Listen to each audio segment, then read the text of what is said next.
Pemerintah Desa Jayanti kembali menyalurkan bantuan langsung tunai BPNT dan PKH dari pemerintah sebanyak 817 keluarga penerima manfaat atau KPM yang berada di Desa Jayanti, Kecamatan Simpenan, Kabupaten Sukabumi. Kegiatan penyaluran tersebut dilaksanakan di Aula Kantor Desa Jayanti yang dihadiri Kepala Desa, Babinsa, Babinmas, dan BPD Desa Jayanti, serta ratusan warga yang mendapatkan bantuan langsung tunai BPNT dan PKH dengan nominal yang variatif, mulai dari Rp900.000 hingga jutaan rupiah. Menurut Kepala Desa Jayanti, Nandang mengatakan, pada hari ini pihak pemerintah Desa Jayanti kembali menyalurkan bantuan langsung tunai tahap ketiga kepada 117 keluarga penerima manfaat yang bersumber dari bantuan Kemensos. Kades berharap semoga dengan adanya bantuan langsung tunai tersebut, warga bisa membelikannya untuk kebutuhan bahan pokok dan bisa sedikit mengurangi beban masyarakat warga Desa Jayanti.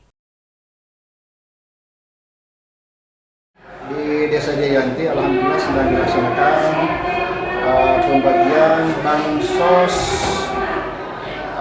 BBM. Alhamdulillahnya ada 3 kategori. Satu, ada yang mendapatkan BLT BBM plus BPNT, ada yang mendapatkan BBM BPNT plus PKH, ada yang mendapatkan BBM saja plus PKH saja. Jadi ada 3 kategori.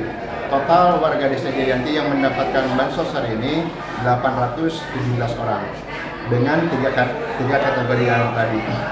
Khusus untuk PKH-nya ada 79 orang yang mendapatkan BBM plus PKH saja.